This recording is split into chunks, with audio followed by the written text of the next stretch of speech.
Emotions getting all out of whack, losing control of your own mind, and discovering who you want to be as a person. Welcome to Easily Entertained. I'm your host, Bryson Olson, here to talk about all things entertainment. And today we are talking about Inside Out 2 and the emotions of puberty. A terrible time that no one really likes talking about, but Pixar made a movie about it, so we gotta talk about that.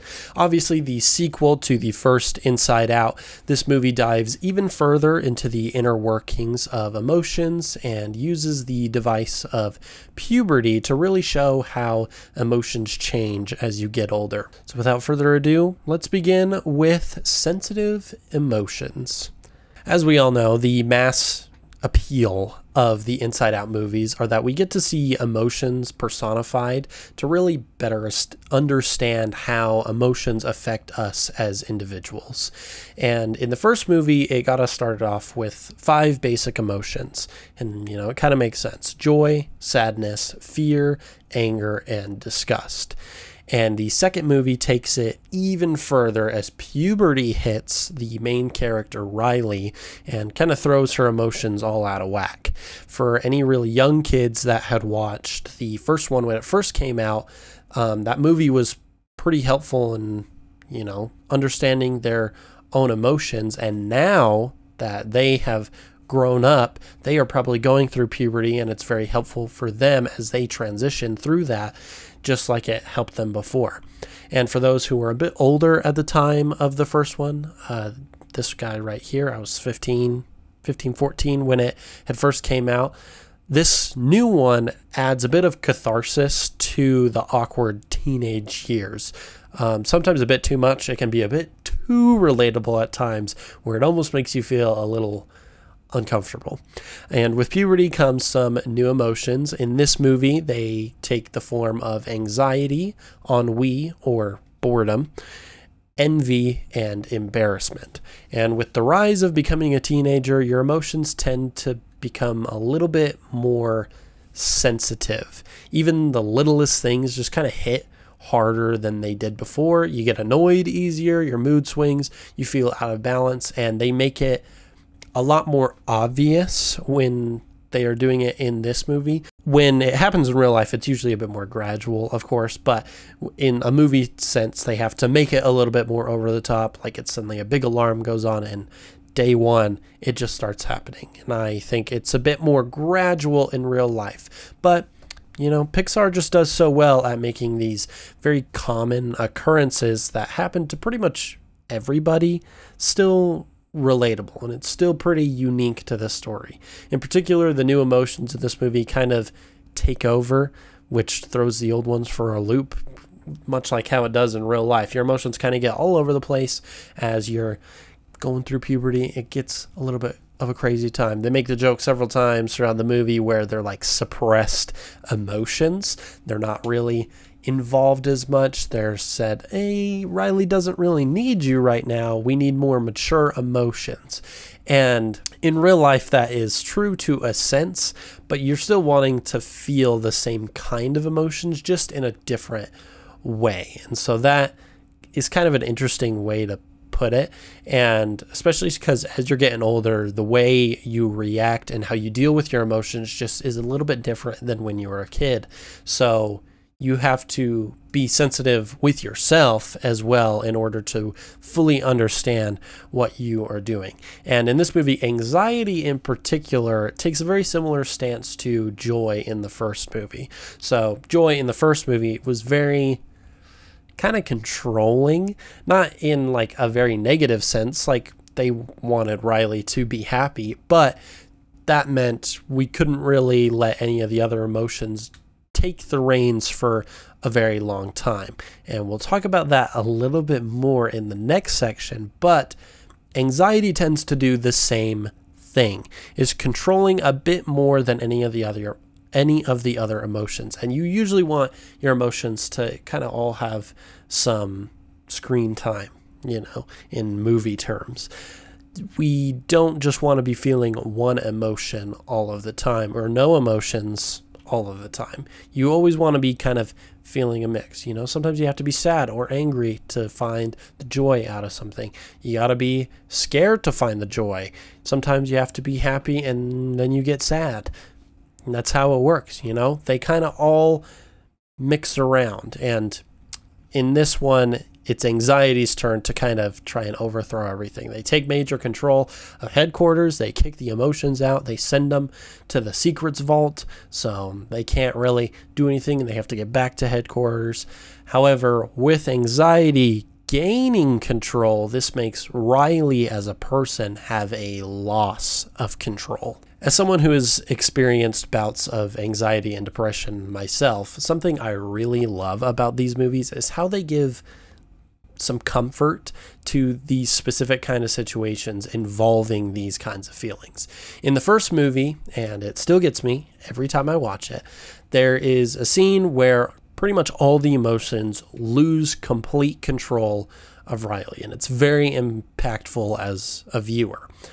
And it's a strong representation of what depression feels like, at least in my case. Granted, it could be different for everybody, but I feel like it really represents depression. It is losing all control and not really being able to feel anything. And, you know, based on a lot of descriptions of people who also have depression, that tends to be what it feels like. It's not any one emotion in control or all of them out of control. It is more and not anything. It is just a loss of control.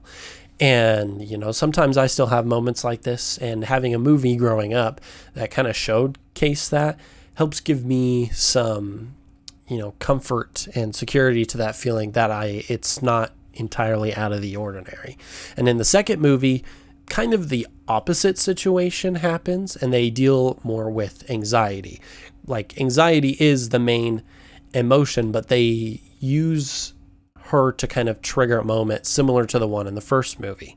So Riley feels a loss of control because one emotion, anxiety, gains way too much control. And that's kind of what anxiety feels like, once again, at least for me. And this one did not make me cry, kind of like how the first one does. And I feel like, you know, that's okay, because both situations are different and you can either relate to one more, or just the way it's portrayed makes things hit you more. But I still got plenty of, you know, some catharsis from how they portray anxiety attacks. Anxiety in the movie is a bit more of like a control freak and overthinks all kinds of scenarios. Pretty much anything that can and could happen, she thinks will happen, and it kind of makes things go a little awry, and everything gets viewed through this kind of pessimistic sort of view. Riley's friends are going to go to a new high school, and so she's not going to have friends. Oh no, what's going to happen? This causes anxiety to think, oh no, we don't want to end up alone. We got to make friends with here. Let's ditch our old friends because, you know, they're going to a new school, so we shouldn't worry about them.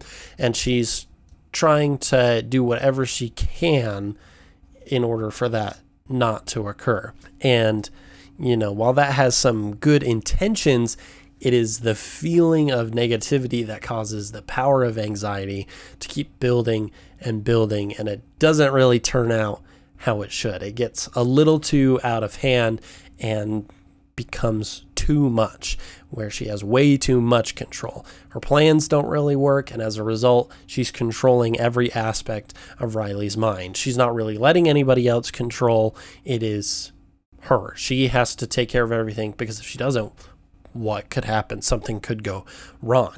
And because of that, Riley's mind gets overloaded, and these overloads are what are real representations of anxiety, where it's just too much all at once. And it can vary on the person, of course, but that kind of experience is still pretty common and normal, and you shouldn't feel like that you're different. Like, you are different, you're unique in your own way, but you shouldn't feel isolated. Like, they can be scary, and it's important to understand that these attacks don't really define you as a person, and you're not alone. You shouldn't feel isolated because you have them, and no matter what struggles you face, you should be supported And, that kind of brings me to my last point, which is, who are you? Potentially my favorite thing that was added with the second movie was the introduction. I can't speak today, so it's fine. The introduction of the sense of self. As you get older, you kind of tend to be a lot more self-aware of who you are as a person, who you want to be, what you want to change about yourself. And in this movie, they give that a more like physical form, where they have specific memories that go into like Riley's subconscious and build her sense of self, kind of like this little tree type thing. And it shifts throughout the movie. At the beginning, it's kind of controlled by joy mainly. And so, kind of leaning into that control theme a little bit more. And it goes with the statement, I am a good person. Pretty good. I feel like that's a pretty good sense of self. And when anxiety eventually takes over, she kicks Joy's out. They have to go try and find it. And she, in anxiety, uses the anxious memories to form a new sense of self to try and build a new Riley, but it ends up becoming, I am not good enough. And both of these are very extreme ideas to the sense of self, but they highlight the premise very well. So as you go throughout the movie, Joy and the other emotions, like I said, they have to go get Riley's old sense of self back. It gets booted to the back of the mind, and so they have to go out and get it and bring it back. They have to protect Riley and make sure that Riley stays who she is at her core. And that seems good at first until at the end, Joy realizes that if you just have one emotion controlling who Riley is, it's not good for her. And as a result, Joy lets all the emotions be taken into account for Riley's new sense of self. They kind of let all the emotions gain their own branches in the tree. And I thought this was like a real heartwarming kind of scene because, some aspects and memories of your past are not going to be particularly pleasant. I really cannot speak today, and I can't read my own dang script. But they are a part of you, and it's kind of hard to accept that sometimes. Like sometimes I'll think about random moments from like high school or middle school that were so embarrassing or stupid, and I'm like, why did that happen? But that is normal. That is a part of you. It happened and it made you who you are today. And I like that whether it was under my control or not, it makes me who I am. And I don't think about changing them all that much. I want them still as a part of me because it made me who I am, both the good and the bad things. Kind of like they say in The Lion King. Sometimes bad things happen, but there's nothing you can really do about it. So it helps to just not really think about them and, keep moving forward. From another Disney film, Meet the Robinsons. Good movie. Haven't watched that in a while. Maybe I'm going to have to do that as an episode one of these days. That would be fun. But statements from other two Disney movies. But anyways, your sense of self is really what you make of it. It's a combination of all that makes up you, the good and the bad, and you decide how you want to act on it. And it's these kind of messages that really get contained within Pixar movies, and specifically these movies, the Inside Out movies in particular. Once again, I can't read my own damn script. These ones are just really important for young and old viewers alike. I think it's good for no matter what age you can appreciate, one, a cartoon. Second, you can appreciate this kind of film that really gives you a new perspective. You can reflect on yourself. You can really think about all the choices and emotions and how you react to the world, and get some new ideas that you may never have thought about, while also leaving you easily entertained. Hopefully you enjoyed me talking today about Inside Out 2 and the emotions of puberty. And speaking of enjoyment, let's get into today's rating, of which I would put Inside Out 2 probably at a go 2. It's hard to decide which ones I would probably put first if I like the first one more, or the second, because they're both pretty good in their own right. But I do think that the first one has a little bit more of an edge, putting that one more at an all day, every day. But both movies are absolutely wonderful. And finally, before we leave, we have our question of the week, designed to get you, the viewer, involved in the conversation of this week's topic. And since we are talking about emotions, I love voice acting, and I think animation is so fun. And so if you had to voice one of the emotions in Inside Out, who would you be the voice of? Personally, I feel like I could probably rock either disgust or anger, not because I think I harness those emotions more than anything, but I just think they would be fun to play. They usually got more snarky behaviors, and I feel like in real life I can be a bit of a smart aleck sometimes, and I think that's pretty fun. And so that's probably who I would be. So be sure to answer our question of the week either on YouTube, Spotify, Instagram, wherever. We just want to hear your response of what emotion you would be the voice of. And that does it for this week's episode. I hope you enjoyed. Give us a like and a follow so you can be notified of new episodes every Tuesday. And until next week, bye. You have been entertained.